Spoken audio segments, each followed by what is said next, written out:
আচ্ছা, তোমাদেরকে দেখাই। নতুন জামাই এসছে শ্বশুর বাড়িতে। এই যে শাশুড়ি আর এই যে জামাই খাওয়া দাওয়া করছে। জামাই ষষ্ঠী উপলক্ষে যে খাওয়া দাওয়া হয় সেটা হচ্ছে প্রথমবার জামাই ষষ্ঠী এবার। হ্যাঁ, প্রথমবার জামাই ষষ্ঠী উপলক্ষে খাওয়া দাওয়া হচ্ছে। তো তোমাদের একটা গল্প আমি শোনাতে চাই। হ্যাঁ, আমি এই বাড়ির মেয়ে, কিন্তু খাচ্ছে জামাই। আমার খাওয়া নাই, এখনো আসেনি।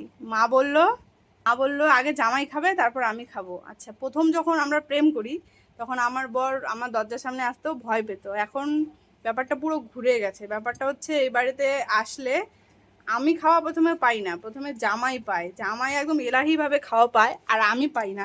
কিন্তু ওর বাড়িতে যখন আমি থাকি আমাকে রান্না করে খেতে হয়, আমাকে কিন্তু এইভাবে এলাহিভাবে খাওয়া দাওয়া হয় না। আমাকে রান্না করে নিজে খেতে হয়। কিন্তু ও, দেখো তোমরা দেখতে পাচ্ছ। কিরে, এদিকে তাকা।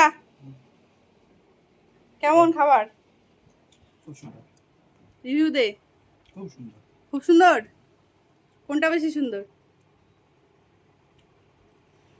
কোন? বাসন্তী পোলাও? আচ্ছা, এরকমটাই হয়, সবার সাথে হয়। যাদের বিয়ে হয়েছে তারা খুব ভালো করে জানো, যাদের বিয়ে হয়নি তারা শিখে নাও এরকমই হবে। ঠিক আছে?